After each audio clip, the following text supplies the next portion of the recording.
Nah, sebelumnya salam kenal dari saya. Nama saya Edi Kristanto. Saya datang dari Bali, ya. Di ruangan ini siapa yang belum pernah datang ke Bali? Keterlaluan. Cukup banyak ya Bapak dan Bu. Padahal Bali itu kan terkenal ya. Bahkan di kalangan turis-turis mancanegara, mereka punya pameo mengatakan, don't die before you visit Bali. Gitu loh. Jangan mati dulu sebelum menginjakkan kakinya di Bali. Ya, lah kita ini loh orang Indonesia, masa ada yang belum pernah ke sana. Pengen nggak yang belum pernah ke Bali? Ya nanti Royal Weekend Anda ikut yang di Bali ya. Royal Weekend. Oke. Saya senang malam hari ini bisa hadir di Jogja.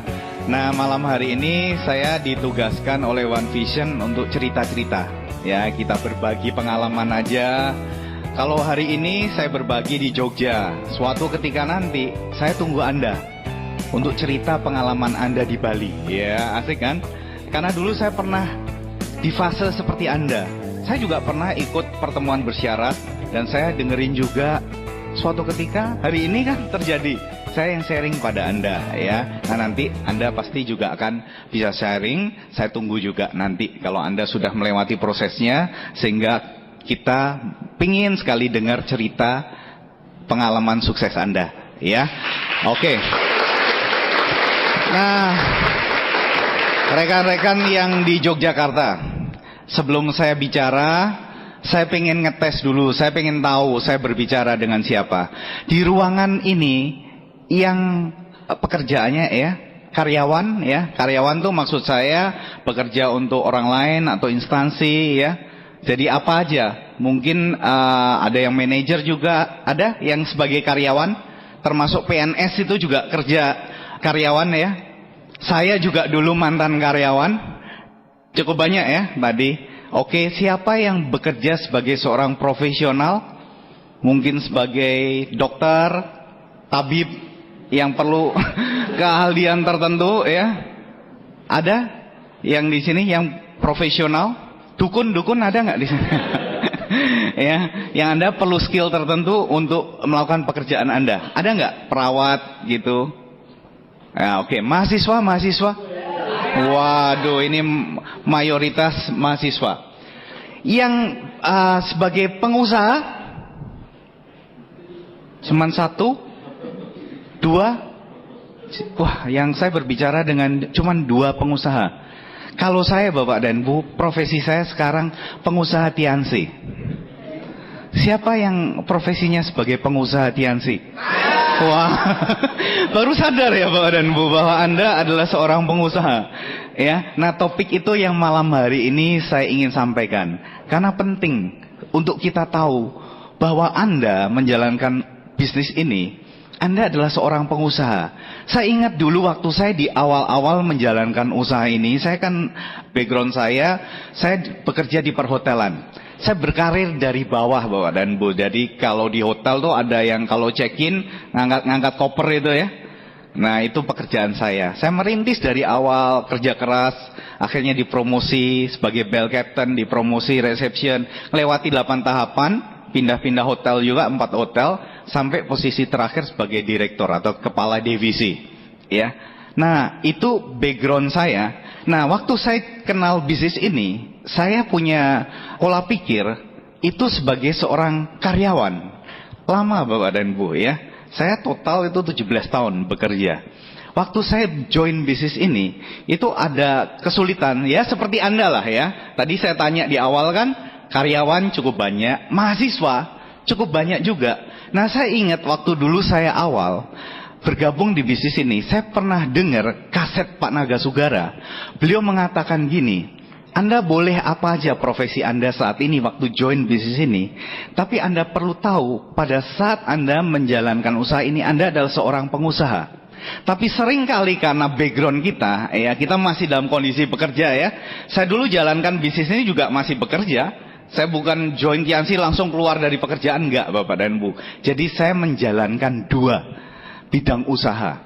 Kalau pagi sampai malam di hotel, malamnya sampai larut malam, sampai dini hari, saya merintis usaha di sini. Tapi itu seringkali jadi kendala ya. Nah, malam hari ini saya akan cerita itu. Karena saya ingat waktu di awal, kaset Pak Naga mengatakan gini, kenapa orang sulit untuk sukses di usaha ini ya, menjalankan usaha Tiansi? Karena mereka dalam pikirannya ya masih kebawa pola kerja di tempat kerja yang biasa kita lakukan. Nah, saat itu saya ingat Pak Naga mengatakan, apakah Anda seorang mahasiswa, bagi yang mahasiswa tadi, yang kebetulan pengusaha, atau Anda seorang pengusaha yang kebetulan mahasiswa? Saya tanya yang mahasiswa tadi. Ya, tepuk tangan buat Anda. Ya, luar biasa. Sama yang Bapak dan Ibu yang sebagai karyawan seperti saya tadi. Ya, tanya. Apakah Anda pengusaha yang kebetulan karyawan atau karyawan yang kebetulan pengusaha? Karena ini menentukan prioritas kita dalam menjalankan usaha ini. Ya, nah, saya akan berbicara tentang pindah kuadran ya. Saya yakin Bapak dan Ibu sudah semua baca bukunya Cash Flow Quadrant. Kalau Anda baca buku Cash Flow Quadrant, Anda akan paham Bapak dan Ibu bahwa ada 4 kuadran ya, kiri dan kanan. Yang kiri itu adalah yang disebut active income. Active income itu Anda seorang employee ini dari buruh, pegawai sampai eksekutif, selama masih kalau mau cuti minta izin, ngisi formulir, berarti masih bekerja untuk orang lain. Benar ya? Posisi CEO juga kalau mau cuti tetap minta izin nggak? Minta izin Mbak dan Bu. Saya juga direktur di hotel, tapi kalau cuti tetap minta izin.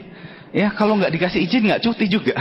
Ya, nah itu tingkatannya apapun, selama kita masih kerja untuk orang lain, itu employee. Self employee atau small business owner di sini ya, punya toko, Anda profesinya dokter, pengacara, itu di golongan ini. Nah, ini Robert Kiyosaki mengatakan dalam bukunya, ini adalah kuadran masih active income. Jadi kalau kita aktif, kita dapat duit. Nggak aktif, nggak dapat duit. Penyanyi yang paling terkenal siapa sekarang di Indonesia? Ayu Ting Ting ya. Nah, kalau suatu ketika Ayu Ting Ting kehilangan suaranya, bisa nggak dia dapat job? Dibayar nggak? Enggak. Jadi seterkenal apapun, kalau dia nggak nyanyi berarti nggak dapat penghasilan. Ya, itu di kuadran ini. Nah, yang menarik adalah di kuadran passive income. Nah, Anda perlu perhatikan di kuadran ini itu ada business owner dan investor. Kesanalah kita seharusnya mengacu. Kita ada di kuadran kanan Bapak dan Bu. Saya mau tunjukkan pada Anda sebuah survei. Saya pernah membaca artikel yang sangat menarik, mengatakan gini. Ini ekonom yang terkenal, dia mengatakan begini. Suatu negara dikatakan sebagai negara yang maju, yang mayoritas hidup penduduknya dikatakan makmur, adalah apabila ada minimal 2% pengusaha di dalam negara itu. 2%. Kita lihat contohnya. Bapak dan Bu, di Singapura, menurut Bapak dan Bu maju nggak? Yang pernah ke Singapura pasti Anda setuju ini negara maju. Jumlah pengusaha di negara yang kecil itu, Bali, Pulau Bali, masih lebih besar dibandingkan Singapura, negara Singapura. Tapi Singapura maju sekali. Ternyata karena di negara yang sekecil itu, jumlah pengusahanya ada 7%. Gak heran negaranya maju. Di Amerika, jumlah pengusahanya banyak Bapak dan Ibu. Totalnya 11%. Makanya negaranya maju, negara superpower. Sekarang kita lihat negara kita yang tercinta. Ya. Menurut Bapak dan Ibu, berapa persen jumlah pengusaha di Indonesia? 0,8. Berapa? 0,8 ternyata masih kebanyakan. Yang benar 0,18. Jadi jumlahnya 400.000 tok pengusaha. Nah Bapak dan Bu, saya tanya, bayangkan kalau jumlah pengusaha di Indonesia 2% aja. Luar biasa nggak negara kita? Luar biasa. Nah malam hari ini loh, kalau Bapak dan Bu sadar Anda adalah seorang pengusaha, ya, Anda bisa berkontribusi untuk memajukan Indonesia. Jadi Anda ini adalah harapan bangsa, ya. Nah, yang menarik lagi, kenapa sih kok penting jadi pengusaha? Malam hari ini saya akan bicara banyak di situ. Saya 17 tahun karyawan loh Bapak dan Bu, dan saya jadi pengusaha itu ya jalankan bisnis ini. Saya jadi paham ini. Nah, kita berada di kuadran yang tepat. Pengusaha itu bikin negara maju. Jadi, ini survei mengatakan gini Bapak dan Bu, ini lagi ya. Ini fakta. Menurut Wealth Mastery di Singapura itu tahun 2005 pernah disurvei gini. 5% kekayaan yang ada di muka bumi ini, 5%-nya itu dikuasai orang-orang yang disebut ultra kaya. 5%-nya menguasai uang yang beredar itu 90%. Jadi uang yang beredar 90%-nya dikuasai hanya sekelompok kecil orang, 5%-nya saja. 95%-nya itu mencari sisanya 10%-nya tadi. Jadi 90% uang yang beredar di muka bumi ini hanya dikuasai oleh sejumlah 5% orang-orang ultra kaya. 95%-nya mencari 10%-nya tadi. Ya, Anda bisa bayangkan. Ya, jomplang sekali kan, benar. Nah, yang lebih luar biasa, 1%-nya itu menguasai 50% uang yang beredar di muka bumi ini. Wow, luar biasa ya. Nah, di survei ini juga dikatakan, seandainya seluruh uang di muka bumi ini dibagi rata ke seluruh penduduknya, itu masing-masing akan mendapatkan 2,4 juta US dollar. Kalau pakai kurs 10.000 dirupiahkan, masing-masing penduduk di muka bumi ini akan dapat 24 miliar. Jadi Anda dapat 24 miliar, Anda 24 miliar ya. Cukup nggak? Cukup. Cukup ya? Cukup. Oke. Ya, dikasih, dibagi rata lah, biar nggak ada gap gitu loh. Ya, biar adil kan, merata. Nah, yang luar biasa, dalam 5 tahun kemudian, uang-uang tadi itu yang diedarkan sama rata 24 miliar, itu kembali lagi ke komposisi semula. Yang 5% menguasai 90% uang yang tadi ditransaksikan, 95%-nya mencari sisanya yang 10%. Kembali lagi Bapak dan Bu, yang tadinya punya duit jadi nggak punya duit lagi. Kembali lagi ke komposisi itu. Nah, saya mau katakan malam hari ini, Anda dan saya pengusaha, dan kita punya potensi paling besar untuk menciptakan kekayaan. Karena setelah diteliti, uang yang beredar ini, yang kalangan pengusaha, pemilik usaha, itu menyumbangkan 74% dari total kekayaan di muka bumi. 10%-nya itu dari kalangan profesional. 10%-nya lagi dari karyawan. Ya, ada CEO itu kan kaya-kaya ya. 6%-nya dari profesi-profesi yang lain. Jadi Bapak dan Bu, dari situ kita bisa lihat bahwa pengusaha ini benar-benar punya peluang yang sangat besar untuk menciptakan kekayaan. Jadi tidak mengecilkan profesi yang lain loh ya. Ada juga yang bisa kaya, bisa. Tapi jumlahnya dibandingkan yang pengusaha tadi masih lebih kecil. Paham maksud saya Pak dan Bu? Saya bicara statistik di sini supaya Anda paham bahwa Anda berada di jalur yang tepat. Nah, saya mau berbicara kepada Anda ya tentang pengusaha, atau istilah kerennya itu disebut entrepreneur ya. Kewirausahawanan ya. Nah, saya mau bicara di situ karena Anda dan saya adalah seorang pengusaha Tiansi. Business owner, benar kan? Anda pemilik usaha, saya pemilik usaha. Nah, kenapa kok dari kasus-kasus yang saya ungkapkan tadi, komposisinya yang uang sudah dibagi rata kok kembali lagi Pak dan Bu? Itu ternyata kembali ke pola pikir. Kalau Anda seorang pengusaha, kita harus benerin dulu pola pikir kita, itu yang paling utama. Saya dulu jalankan bisnis ini, saya sebagai karyawan 17 tahun itu dididik seperti seorang karyawan. Karyawan tuh enaknya gini ya, kita nggak usah mikirin apa-apa.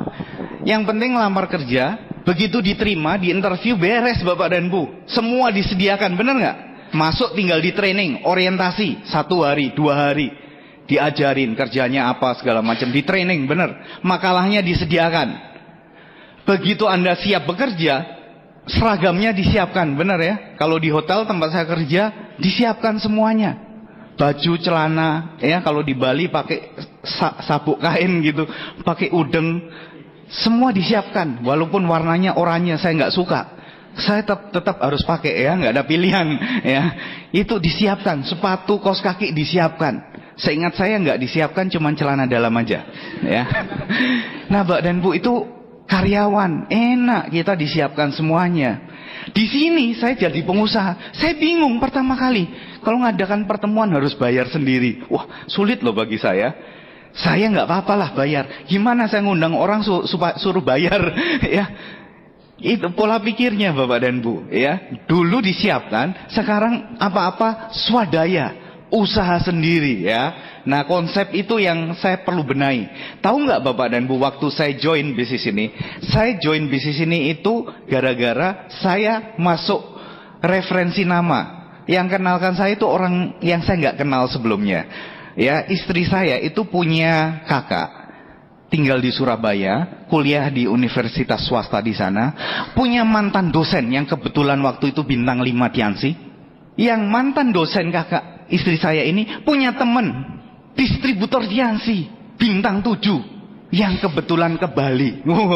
Jadi lewat daftar nama itulah diketemukan kami. Lewat telepon prosesnya, ya, nolak segala macam, tapi akhirnya ketemu, ya. Jadi toh akhirnya saya gabung Mbak dan Bu. Jadi dari referensi nama. Jadi Bapak dan Ibu, Anda jangan pernah remehkan referensi nama. Itu sangat powerful. Kalau proses nolak, semua orang rasanya nolak, ya. Saya juga negatif sekali dulu. Saya usir langsung. Nggak saya kasih ngomong orang yang presentasi, ya. Pak, ini MLM ya? Iya, maaf Pak. Menurut saya karir saya bagus di hotel. Bisnis yang seperti ini Pak, this is not my way. Saya bilang gitu, ini bukan jalan saya. Jalan saya di hotel, karir saya bagus, cemerlang. Yang ini, wah sorry ya. Seperti itu loh Bapak dan Bu, ya. Ada nggak yang negatif dulu? Siapa yang di ruangan ini yang dikenalkan Tiansi langsung, ini yang saya tunggu, kenapa lama-lama? Kenapa nggak dari dulu cari saya? Ada nggak yang seperti itu, orang super positif? Tolong ngakulah Bapak dan Bu. Ada nggak? Ada nggak yang kenal Tiansinya sangat positif? Bener. Anda cari orang untuk dipresentasi, atau dipresentasi langsung, ini yang saya tunggu gitu. Wah, tepuk tangan Mbak dan Bu, tepuk tangan, ya. Manusia langka tapi bisa sukses kan? Bisa Mbak dan Bu. Kita loh nggak perlu awal gabungnya gimana, yang penting Anda udah nyemplung itu aja, ya.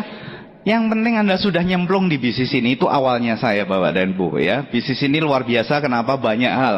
Istri saya amandel sembuh, 15 tahun diderita, kena produk Tiansi sembuh. Anak saya asma berat, ya. Saya sampai beli nebulizer loh di rumah. Kalau Anda asma berat, Anda uapin, kasih Ventolin, nah hilang, lega lagi. Pakai produk Tiansi. Istri saya amandel parah, dokter bilang angkat aja Bu, sembuh. Anak saya lepas dari nebulizer. Saya nggak suka bisnisnya Bapak dan Bu, tapi saya lihat produknya kok nyembuhkan. Ya, prosesnya sesederhana itu. Akhirnya cerita, katanya kalau mau beli produk supaya dapat diskon 15% kan, join aja Pak. Oh iya, nggak ada ruginya ya. Saya join aja dapat 15%. Begitu sembuh, cerita-cerita Bapak dan Bu, kesaksian kan? Anda kalau tahu sesuatu yang baik kan, masa sih Anda nggak cerita-cerita? Berawal dari itu, ada yang join, ada yang join, ada yang join, ada yang join. Akhirnya saya Silver Lion. Oh, enak seperti itu ya? Nggak ada Bapak dan Bu, nggak ada seperti itu. Itu kan enak sekali ya. Oh, join, ngantri Mbak, formulir sendiri. Enggak, prosesnya juga sama seperti Anda ditolak, diusir juga. Nanti saya ceritalah ya. Saya cerita, prosesnya nggak seperti itu. Ya sama seperti yang Anda alami, ya. Tapi intinya Mbak dan Bu, nggak peduli apa Anda profesinya, yang penting toh Anda udah join. Jadi status Anda sama seperti saya dulu. Kita udah join. Nah, setelah join apa yang perlu? Pola pikir, itu yang penting untuk dibenahin dulu. Kalau kita seorang pengusaha, kita kan di kuadran ini, kiri, mau pindah kuadran kanan, itu ada mental block. Ada yang kita mau melangkah itu ada beban di rantai kaki kita berat sekali gitu. Nah, jangan-jangan kita mau pindah kuadran, kita tahu ini bagus, tapi halangan-halangannya banyak. Nah, saya mau kasih tahu Anda malam hari ini, pola pikir Pak dan Bu, kita benahin dulu pola pikirnya. Kita adalah seorang pengusaha, kita harus punya kemandirian. Saya dulu malu dengan diri saya sendiri. Saya waktu datang ke stokis, apa yang saya kan di Surabaya, saya dipandu dengan telepon. Pak, nanti datang ke stokis. Saya datang ke stokis dengan ngomong gini, untung saya ini mau gabung di ANSI. Wah, kan? Langsung gabung, disuruh bayar formulirnya. Wah, saya bilang, loh, untung loh saya mau gabung, kok sudah gabung dipersulit. Bapak dan Bu, saya malu sekali. Dulu saya pikir saya gabung nih ANSI untung loh. Ya, saya seperti itu. Jadi kok gabung disuruh beli formulir segala macam. Saya nggak ngerti. Itu pola pikir saya karyawan. Semua harus disiapkan gitu ya nggak?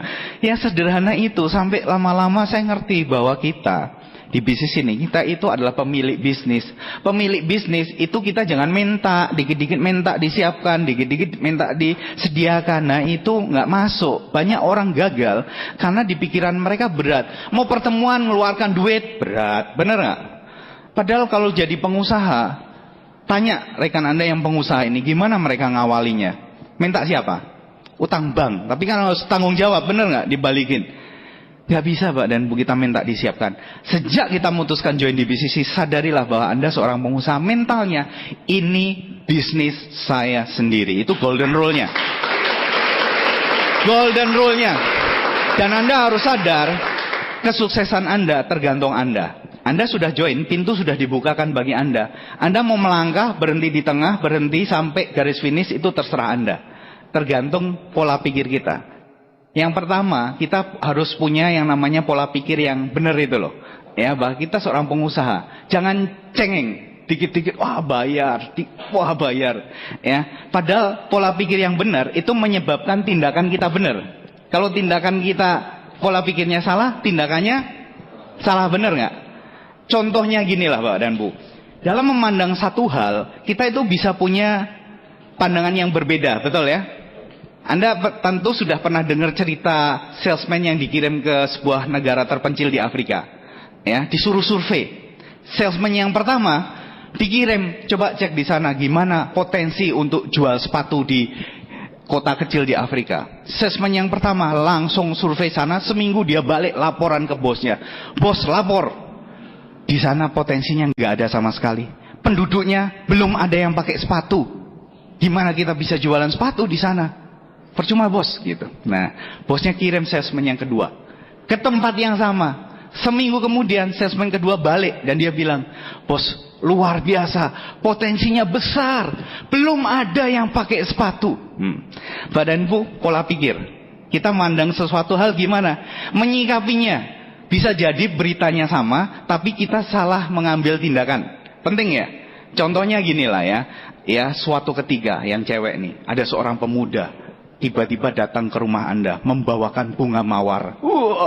Cewek kalau dibawakan sekuntum bunga mawar gimana kira-kira? Loh kok Anda yang gini-gini, Anda kan bukan cewek ya. Di belakangnya aja. Kan belum pernah ngalami. Ya, yang cewek kalau Anda dibawakan sekuntum bunga mawar gimana? Melayang ya. Waduh. Itu yang positif. Tapi ada loh cewek yang dibawakan bunga mawar, pola pikirnya salah. Loh kan, dia bawain saya bunga mawar, dia pasti pengen saya tertusuk durinya. Dia pasti pengen mencelakai saya. Loh negatif, tetap negatif, benar ya? Sama-sama bunga mawar, pikirannya beda. Nah, oke, suatu ketika teman Anda datang siang-siang, bawain kotoran sapi ke rumah Anda, dibawain. Anda marah, kurang ajar nih. Dia menghina saya, bawain saya kotoran sapi. Ya negatif. Yang positif, dia bilang, loh kok kamu tahu saya perlu pupuk. Iya Bapak dan Bu, ingat ya, contohnya sesederhana itu. Pola pikir kita menentukan.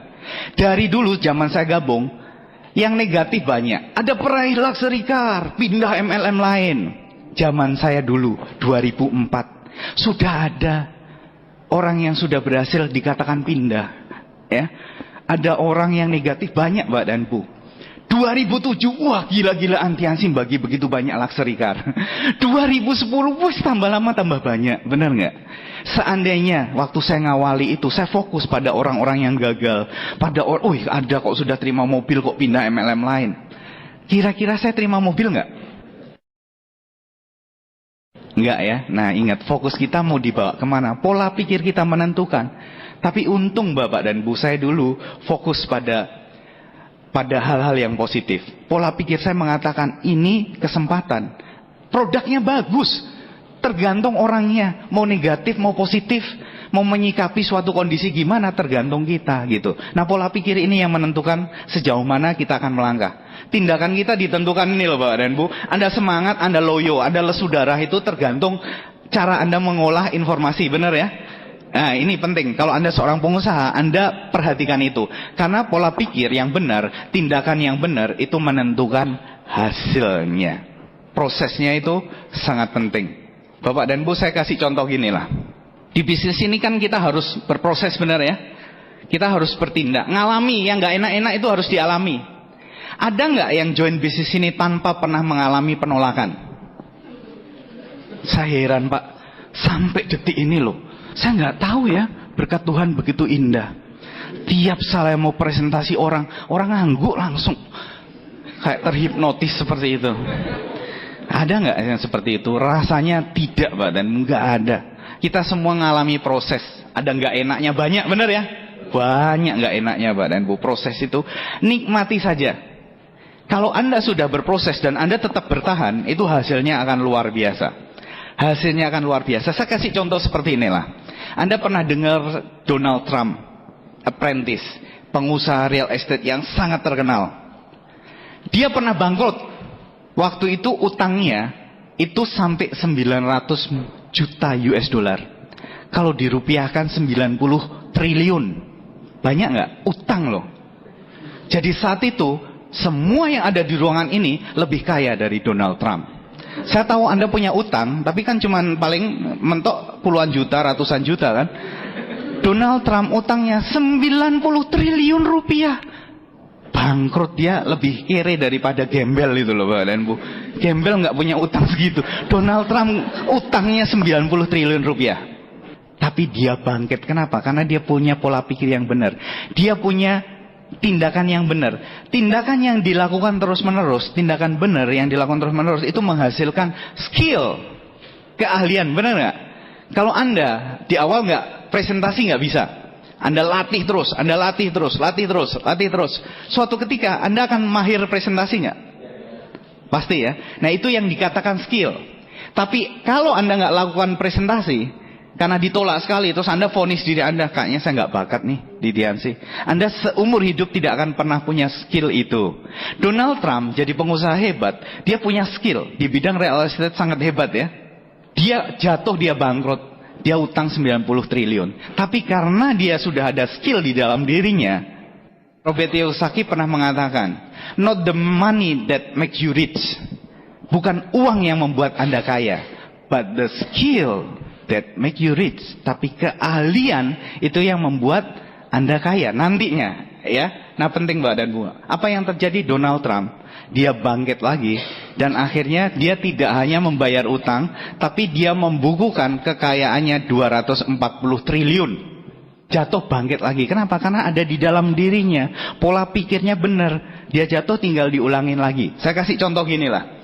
Seandainya ada seorang manajer, ya, suatu ketika dia diturunkan jadi pesuruh, office boy. Terus ada office boy atau pesuruh di kantor itu ya, dinaikkan menggantikan jadi manajer. Nah dibiarkan jalan.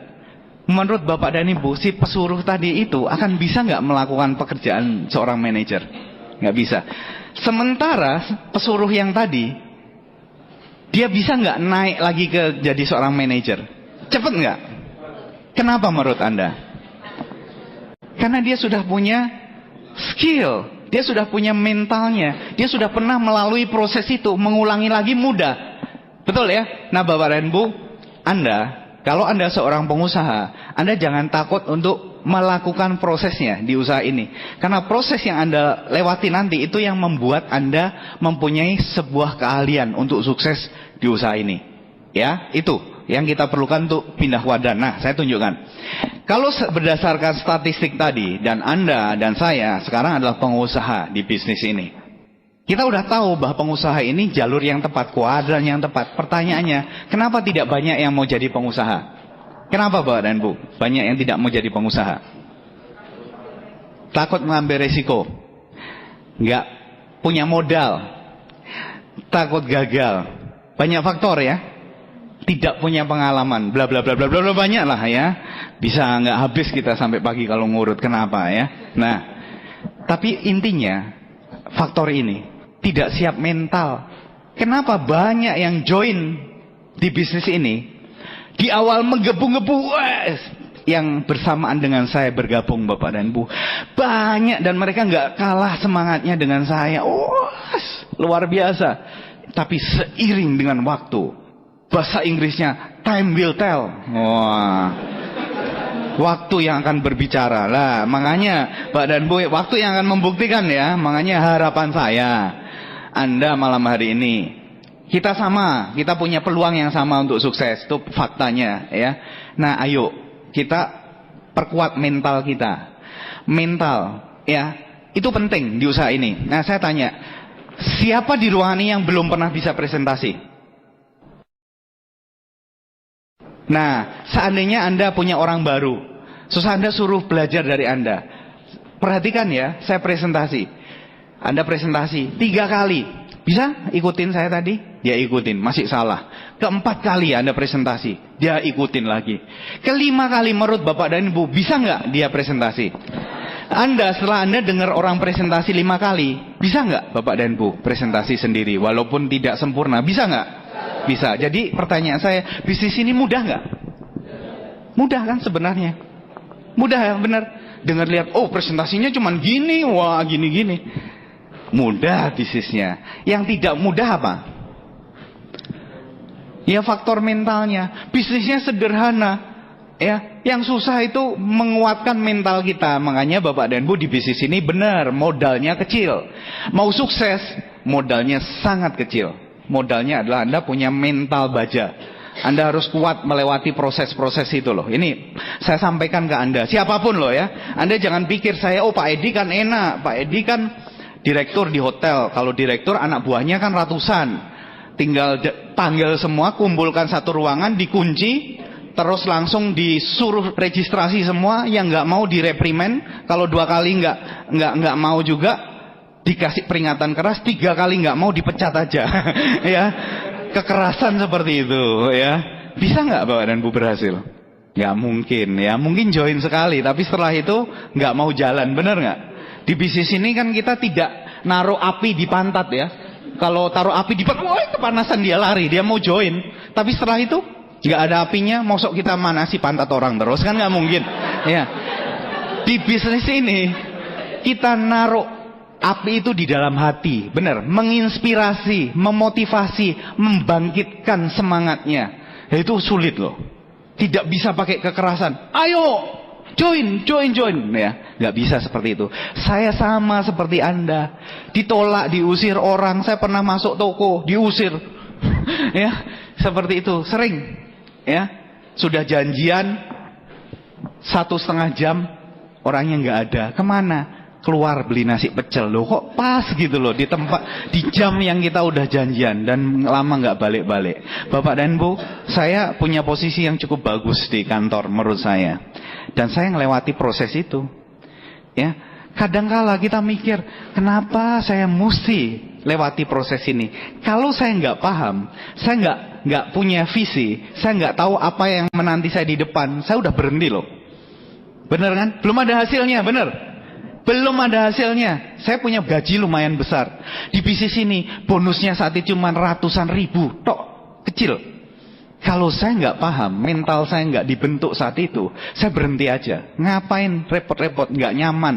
Malam-malam ya, masih presentasi, gentayangan ya. Kelelawar bukan, tapi gentayangan terus. Genderuwo bukan. Seperti itu, nggak enak loh. Ya, apalagi komen orang macem-macem ya. Ya Anda juga kan, orang komen, wang, enak aja dia ya. Dia nggak lihat apa yang Anda kerjakan, bener nggak? Ya Anda di sini ada time zone nggak? Saya pernah Bapak dan Bu ngantar anak saya ke time zone. Dari jauh saya lihat ada orang itu naik kuda-kudaan sih. Depannya ada monitor, tapi saya nggak tahu di monitor itu apa. Dia naik kuda gini. Saya dari jauh, orang gila ini, gendeng. Sinting ya. Ngapain gini. Saya nggak tahu ngapain deh. Waktu saya deketi, oh ternyata itu ada sensor. Jadi naik kuda dia ngeloncat. Kalau ada ranting dia harus gini. Kalau enggak dia kena gitu kan, jatuh. Seperti itu. Saya ngelihat orang gila. Tapi karena dia lihat di screen, akhirnya dia fokus ke situ. Nah di bisnis ini kan seperti itu ya. Banyak orang bilang Anda gila. Ya. Nah Anda gila beneran kalau quit. Ya.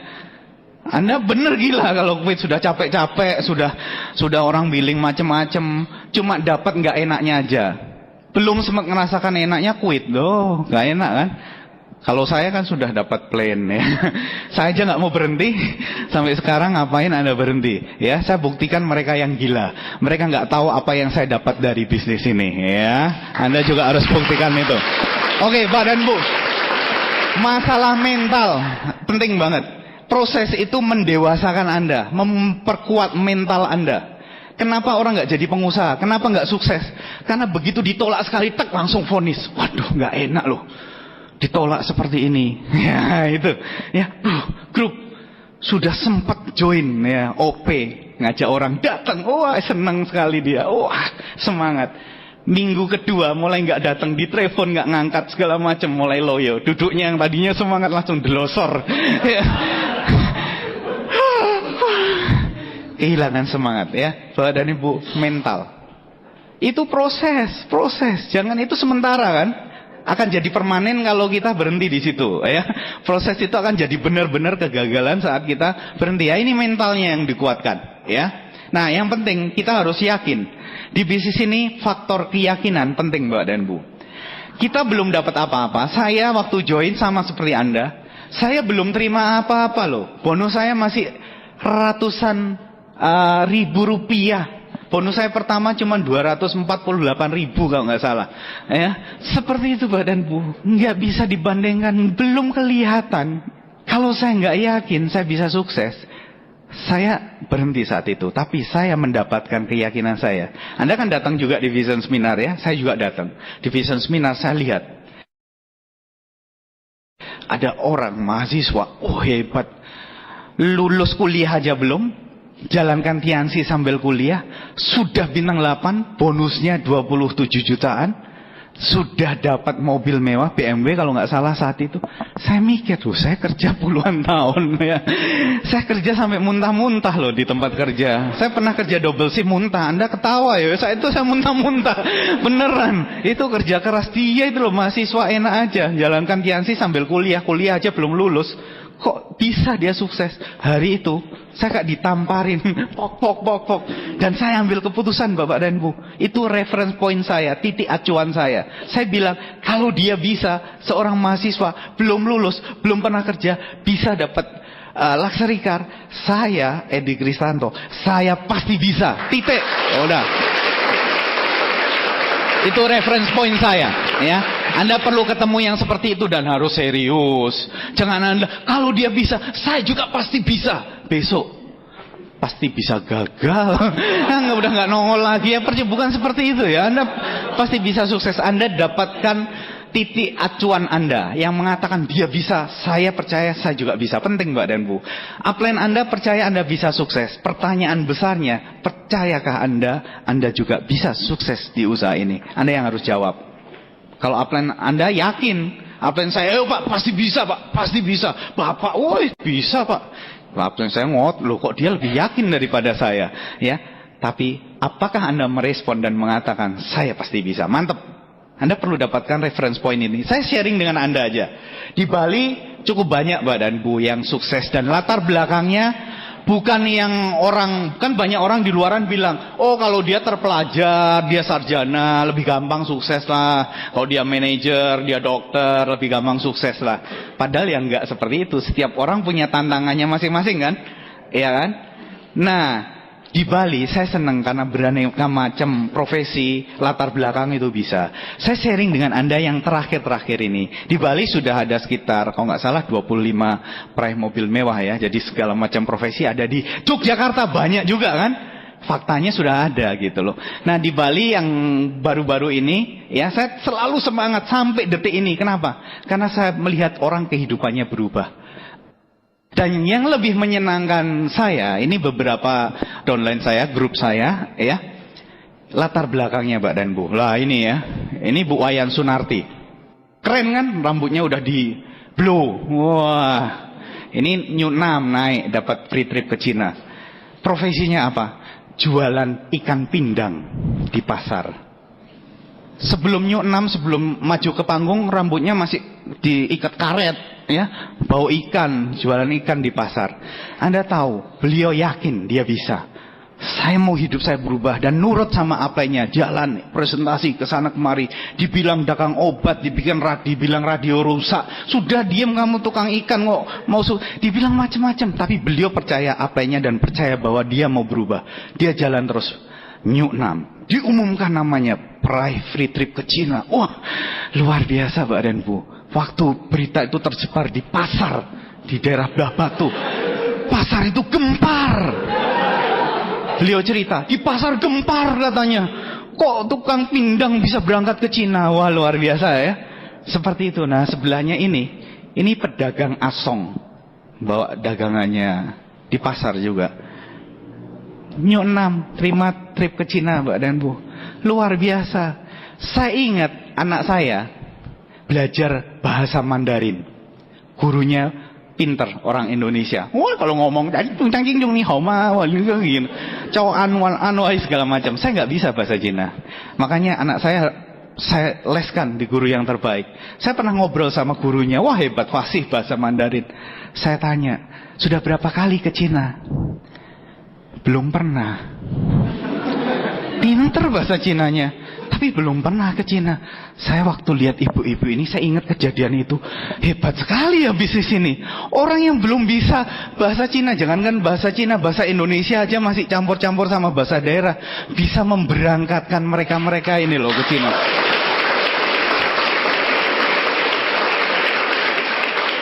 Gak masuk akal Bapak dan Bu. Kalau dipikir memang gak masuk akal. Makanya Anda jangan pikir lah. Just do it gitu loh ya. Kok dipikir-pikir tuh yang bikin ya itu. Makanya banyak orang gagal karena ya itu dibanyakan dipikir. Lakukan aja. Selalu kalau Anda gak sukses, orang lain yang akan ngambil kesempatan itu. Faktanya seperti itu. Ya, Anda temukan reference point ini loh. Saya gak tahu apakah ini menginspirasi Anda. Tapi banyak di grup saya, ya, ada kepala dusun, itu kaki silver saya ya, bintang 8. Ini orangnya negatif sekali. Tahun 2004 pernah dipresentasi Tiansi, langsung orangnya diusir. 2007 karena anaknya sakit ketabrak motor ya, akhirnya harus ngamar di rumah sakit, kena produk kalsium. Anaknya yang dokter bilang nanti kalau sembuh idiot, katanya gitu. Pakai produk Tiansi, anaknya sembuh dalam tempo yang cepat, kurang dari 2 minggu ya, itu pulih dan tidak idiot ya. Dia hebat sekali produknya, dan dia nggak mau jalankan bisnisnya tapi dipaksa datang ke Vision Seminar. Di Vision Seminar itu dia nggak tertarik bisnisnya, tapi dia duduk terus dan dia nggak tertarik sama saya maju, direktur hotel sukses. Itu kan ya wajar, dokter sukses wajar gitu. Yang bikin dia termotivasi, tersentak, itu karena ada New 6. Dia bilang profesinya ada yang tukang belah bambu. Tukang belah bambu sukses. Kepala dusun ini, wah dia tersinggung dia. Oh dia bisa, saya bisa lah itu Mbak, dan itu namanya reference point. Anda dapatkan itu, saya dapatkan itu, titik acuan saya. Makanya saya pegang, dia bisa, saya bisa. Selama ada orang sukses, ada yang gagal, wajar. Ada sukses, ada gagal. Saya mau sukses, saya lihat terus orang-orang yang sukses. Ya, reference point-nya seperti itu. Nah, ini Mbak dan Bu, ini juga saya tunjukkan. Ini yang saya bilang, seeing is believing. Dulu saya ingat, upline saya, Pak Pengadi Hartono, Bronze Lion. Waktu beliau ini bintang 7 yang tadi itu loh, yang mantan dosen kakak istri saya itu, temennya yang dikirim ke Bali tadi, bintang 7 tadi, ini beliau ya. Nah ini, waktu saya join, saya bintang 4, beliau bintang 7, beliau ngomong ini, Pak, sudah pilih plat nomornya Bapak apa? Loh maksudnya Pak, loh di bisnis ini kan kita yakin Pak, pasti kita nginden mobil, pasti pilih platnya dari sekarang. Oh gitu ya Pak? Iya gitu. Loh Bapak udah pilih? Sudah, apa Pak? M2JT. Maksudnya apa, Pak? Modal 2 juta.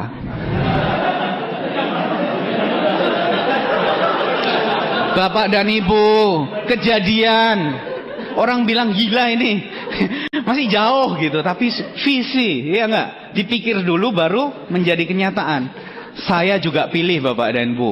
604 IT bacanya go for it. Karena saya memiliki keyakinan siapapun dari Anda, dari kita, kalau kita yakin dan kita percaya, kita akan bisa mewujudkannya. Ya, go for it. Itu. Ini terbukti Bapak dan Bu. Hebat kan? Bintang 7, bintang 4, kita cuma ngomong-ngomong, tapi saya yakinin, yes. Saya kalau mikir mobil, Mercy, yes. Wah, saya gambar taruh di rumah, bener kan?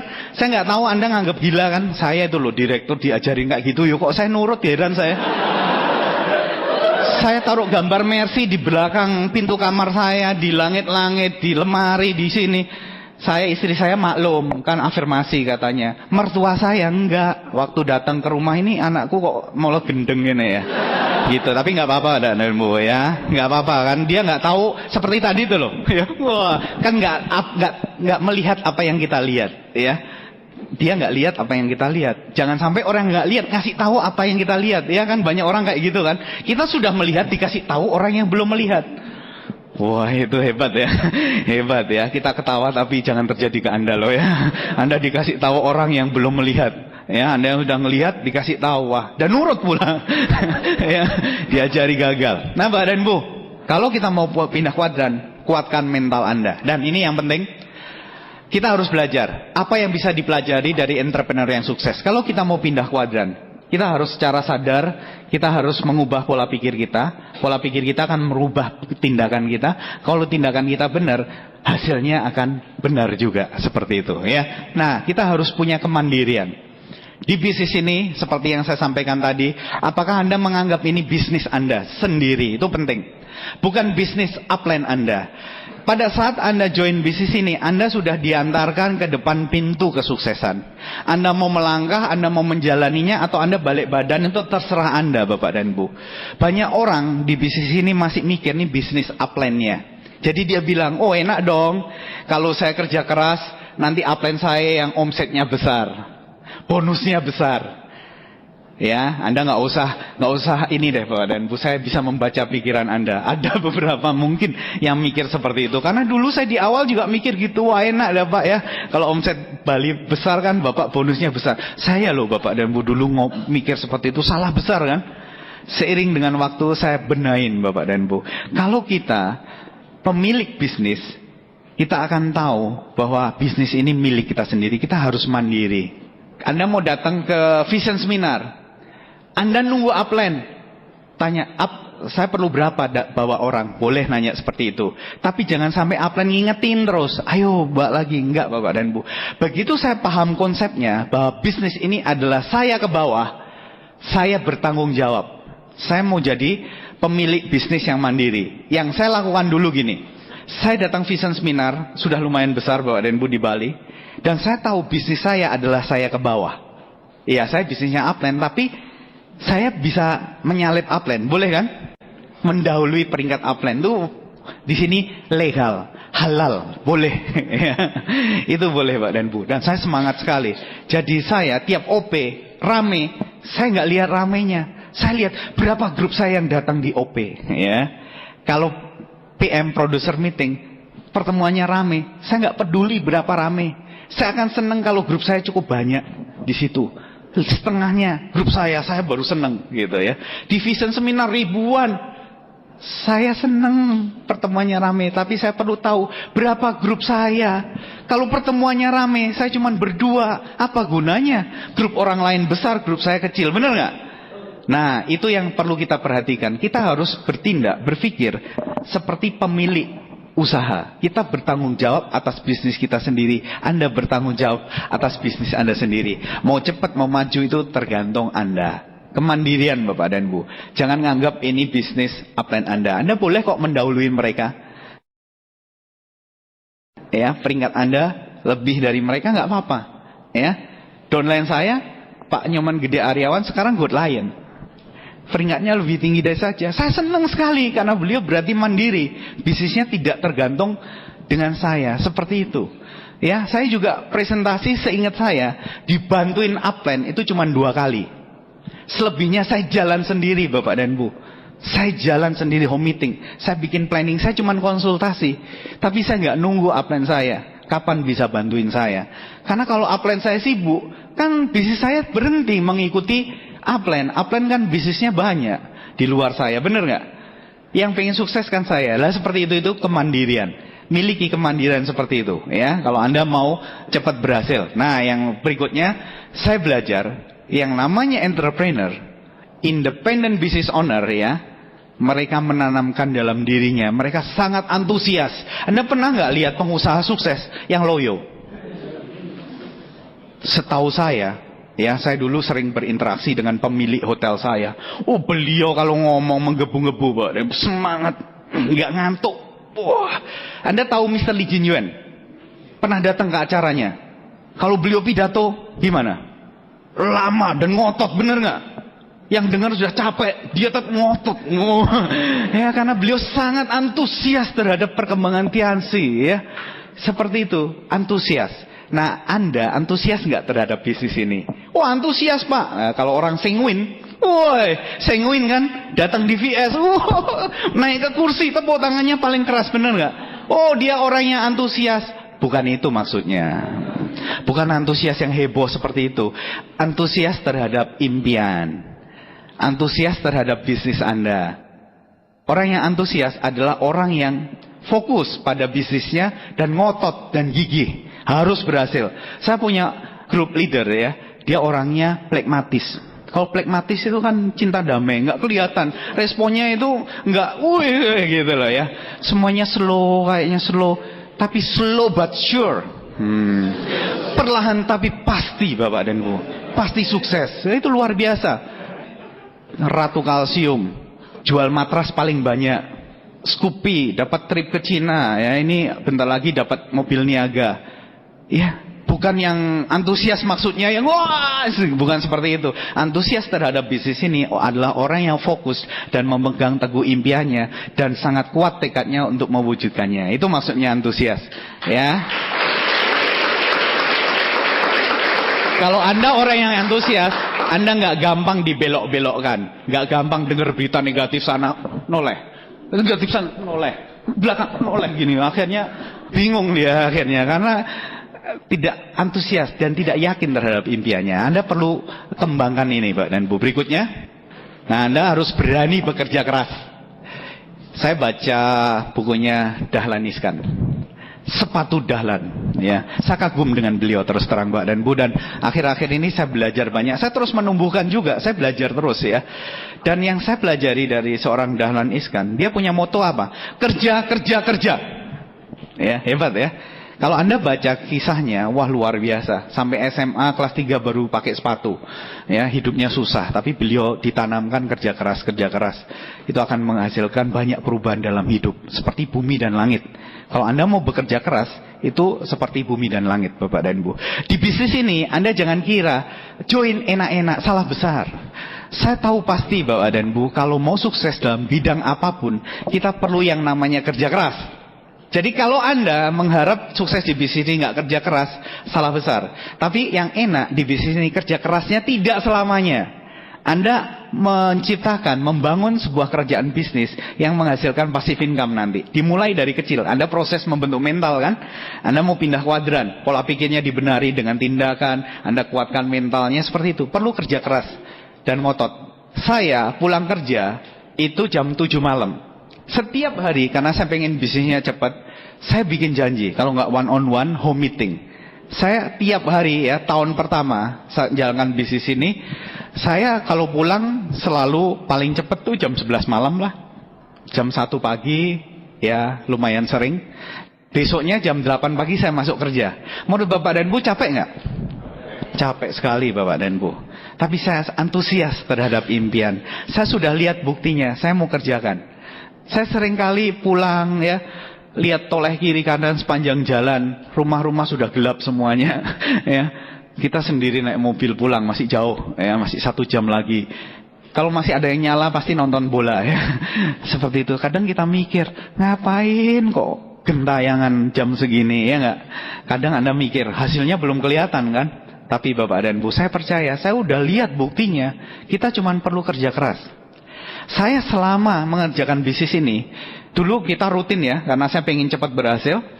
Dan seingat saya nggak pernah mandi Bapak dan Bu. Mandinya cukup sekali. Karena pulang kerja langsung kita presentasi, kita langsung OP, mana sempat mandi ya. Ganti pakaiannya kalau OP ya, minggir yang gelap-gelap ganti gitu ya. Teman-teman yang naik motor ya naik motor ditaruh tas kresek gitu ya. Terus cari kalau tempat OP-nya nggak ada toilet ya cari restoran terdekat lah atau warung-warung gitu ya, masuk. Tak begitu keluar tak sudah ganteng. Ya, seperti itu berubah gitu ya. Seperti itu, kami semua melewati proses yang seperti, dan menurut saya itu kerja keras yang dilakukan terus-menerus Bapak dan Bu. Itu faktanya. Kalau Anda mau sukses di usaha ini, Anda kerja keras. Jangan takut kerja keras. Kerja kerasnya nggak lama-lama, itu enaknya. Berikutnya yang tentu kita lakukan adalah mengasah gergaji. Mengasah gergaji ini gini.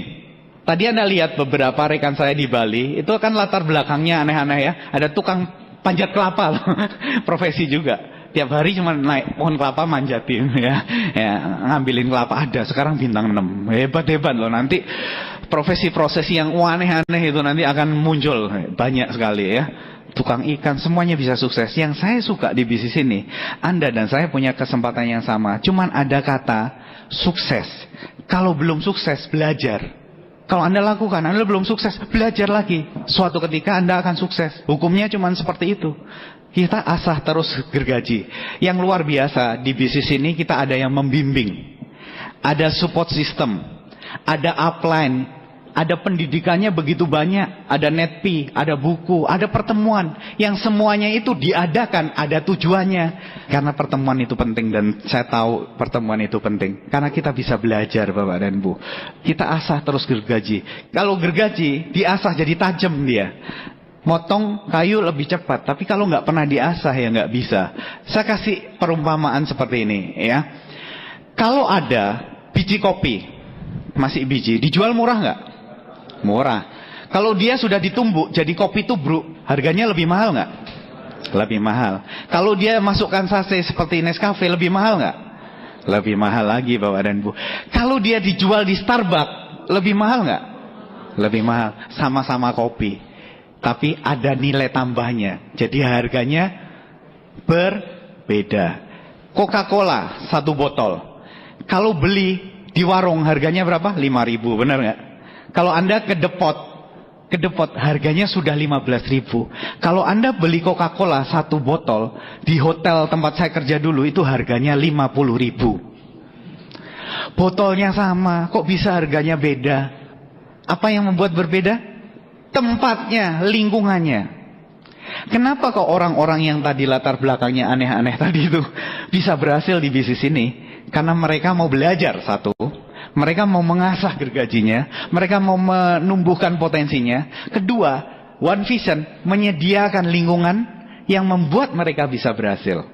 Sean dan Regina, Indonesian Idol. Wah, siapa pilih Sean? Siapa pilih Regina? Ya, Bapak dan Ibu. Waktu mereka audisi, kan biasa-biasa aja ya. Tapi mereka asah terus kemampuannya. Disediakan panggung. Mereka menyalurkan bakatnya. Jadi hebat nggak mereka? Jadi hebat. Nah Bapak dan Bu, di bisnis ini, Anda dan saya, itu sudah disediakan. Kita bisa belajar. Kita menumbuhkan potensi kita terus-menerus. Nilai tambah kita diperbesar. Saya punya grup ya, macam-macam. Ada salah satunya penerima, ini grupnya Pak Nyoman Aryawan, tapi saya persis tahu tumbuhnya gimana. Itu penjaga loket parkir, ya Pak Nyoman Budiade. Waktu bintang 4, waduh dan Bu, pakai kaos saja datang ke OP kebalik loh kaosnya. Kalau zaman sekarang kan jahitan di luar kan wajar bener ya, dicari dibeli. Kalau zaman dulu dibilang orang gila gitu ya. Terus pakai sandalnya udah bolong, datang ke OP pertama kali seperti itu, penjaga loket parkir. Tapi beliau akhirnya termotivasi. Dia nggak mau anaknya miskin, turunannya juga miskin. Dia lihat ini sebagai sebuah solusi. Pertama kalinya 4 impact, gemetar. Ya, Cuma nama dan latar belakang kebalik-balik. Ya, nama penjaga loket parkir. Nah, pekerjaan Nyoman Budiade, ngomong gitu aja kebalik-balik. Mending kebalik Bapak dan Bu, sampai ngompol dia. Loh, ini kisah nyata beneran. Nggak bisa ngomong. Sekarang pembicara yang hebat loh, peraih mobil mewah tahun 2010. Kenapa bisa seperti itu? Karena dia mau mengasah gergajinya, dia mau menambahkan nilai dalam dirinya, terus menerus belajar, nurut, nepi, baca buku. Ya kalau loket parkir baca buku, wah banyak. Cash flow kuadran dia udah baca, Anda belum kan? Ya. Terus pertemuan dilahap semuanya. Ya. One Vision dan Tiansi menyediakan panggungnya seperti Indonesian Idol tadi. Bakat saja tidak cukup kalau tidak ada panggungnya. Benar nggak Pak dan Bu? Ya seperti itu. Perpaduan yang sempurna jadi hebat nggak Anda? Jadi hebat. Seperti itu. Kalau Anda terus menerus punya kemauan untuk mengasah gergaji Anda di bisnis ini, ya.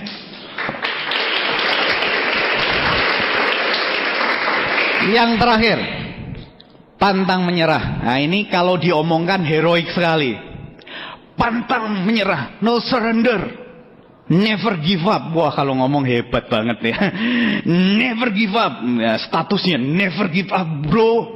Wah ada bronya lagi. Di status BB-nya gitu, Facebooknya seperti itu.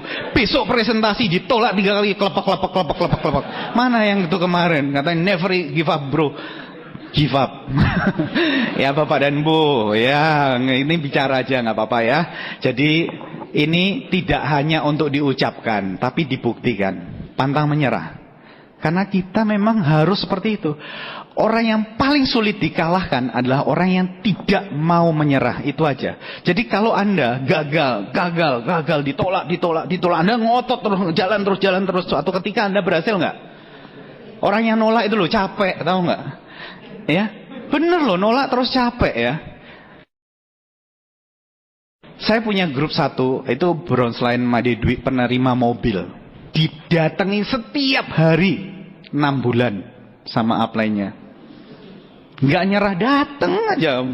Bilang nggak ada isi gam, datang 6 bulan sampai dia, aduh sudahlah ini orang ngotot sekali, saya datang. Begitu datang di OP, dia mulai tertarik. Ya akhirnya klik. Gitu Bapak dan Bu. Orang yang tidak bisa dikalahkan adalah orang yang tidak pernah menyerah. Nah kalau Anda paham, kita mau menumbuhkan mental kita sebagai seorang pengusaha sukses nantinya ya, kita harus punya sikap itu. Jangan dikit-dikit, aduh nggak enak. Kalahkan itu Pak dan Bu. Kalahkan rasa tidak nyaman. Kalahkan rasa tidak nyaman. Emang nggak enak sih ya, nggak enak. Pak Louis pernah bilang gini loh, mau sukses sulit, mau sukses susah, tapi kalau tidak sukses lebih susah. Benar ya, udah sepakat semua, setuju, udah taruh di status gitu kan, di BB, di Facebook udah taruh status. Nah waktu kenyataannya gini, sudah tahu hidupnya susah, kerja gajinya gini-gini aja ya, terus jalankan bisnis ini harusnya jadi solusi, tapi kendalanya mental, nggak enak, ditolak, gengsi, sibuk segala macam kan nggak enak ya. Akhirnya balik lagi, udah deh ini aja, masih tetap lebih nyaman. Saya kasih contoh seperti ini Bapak dan Bu. Seekor anjing, suatu ketika dia lagi duduk gini ya, duduk nah, gini, kepot-kepot buntutnya gitu loh, dan anjingnya ngomong kesakitan gitu ya. Anda pernah dengar anjing kesakitan? Seperti itulah, kesakitan. Loh, ada bapak-bapak nanya ke pemilik anjing ini, loh kenapa anjingmu ini? Iya itu loh, dia dudukin paku. Jadi dudukin paku. Lah ya kalau dudukin paku kok dia nggak berdiri kan? Lah nyaman Bapak dan Ibu. Ya aduh dudukin paku lama-lama sakit, tapi lama-lama ya ditahan gitu loh. Jadi banyak orang susah di luaran, hidupnya susah. Sama-sama susah kan? Bisnis ini juga susah kan? Tapi lebih nerimai susah yang itu loh. Diterus-teruskan terus. Komplain terus tiap tahun, gaji cuma naiknya ke ini, kalah, UMR telat terus, inflasi tinggi ya, utang sana utang sini, wah segala macam gitu ya. Itu Pak dan Bu. Tapi nyatanya di bisnisnya diajak ngotot sedikit aja susah. Sering nggak ketemu seperti itu? Ya sering ya. Coba Pak dan Bu benain dulu. Pola pikirnya sama-sama susah. Tapi yang ini susah menuju sukses. Saya pegang kata-kata Pak Louis waktu beliau bilang, mau sukses susah, tapi lebih susah kalau tidak sukses. Ya pilih susah menuju sukses, benar nggak? Ya itu sesederhana itu. Ya udah titik, kita jalan ya. Pantang menyerah Pak dan Bu. Di depan banyak sekali halangan. Banyak tantangan, setiap orang beda-beda. Jangan pikir masalah Anda yang paling berat. Ya. Banyak orang, Anda nggak ngalami yang seperti saya sih. Saya nggak didukung istri, mertua, paman, bibi, sekampung nggak dukung saya. Ya. Seolah-olah paling berat. Saya Pak, susah sekali. Saya gimana mau jalankan bisnis ini? Saya punya utang. Ya, saya mau jalan ini nggak tenang Pak. Ya, gitu ya Pak dan Bu. Semua orang dalam hidup punya tantangannya masing-masing. Tapi jangan pernah menyerah sama kondisi itu. Kondisi itu akan sementara ya. Akan jadi permanen kalau kita berhenti. Itu aja ya. Nah, kita mau belajar dari seorang tokoh besar. Namanya Soichiro Honda. Soichiro Honda ini saya baca autobiografinya luar biasa. Ya, saya yakin Anda sepakat bahwa beliau orang yang hebat. Dan kalau Anda baca, Anda akan kagum kepadanya. Beliau memulai banyak sekali waktu merintis usahanya, ditolak. Bikin piston ring, ditawarkan ke Toyota, ditolak, bolak-balik, suruh balikin. Dia ngotot, dia gigih, akhirnya dia diterima. Dia mulai merintis usahanya, bangun pabrik, bangkrut. Pabriknya tutup. Merintis lagi, susah payah, dirintis, ada perang, hancur, bom, jatuh lagi. Mau jualan, krisis, nggak bisa. Ya, perang dunia kedua, susah. Ya, tapi beliau antusias terhadap impiannya, mulai dibangun lagi, usahanya dibangun lagi. Jual mobil nggak bisa, akhirnya mulai menjual sepeda yang dikasih motor. Itulah awal lahirnya sepeda motor. Dari seorang yang namanya Honda. Sekarang Honda Corporation itu perusahaannya ada di seluruh dunia. Dan kita tahu beliau luar biasa hebat. Beliau pernah diwawancara Bapak dan Ibu. Dan di wawancara itu beliau mengatakan, Anda bisa hebat seperti ini, luar biasa. Anda sungguh beruntung. Dan dia mengatakan, enak aja, yang Anda lihat itu hanya 1% kesuksesan saya. 1% itu yang mengakibatkan saya sukses. 99% itu gagalnya katanya. Jadi Soichiro Honda merumuskan kesuksesan saya adalah 99% kegagalan. 99% failure, dia bilang. Yang membuat saya sukses karena saya menghadapi kegagalan. Dan saya juga nanti kalau Anda sudah melewati prosesnya, sehingga kita pingin sekali dengar cerita pengalaman sukses Anda, ya. Oke.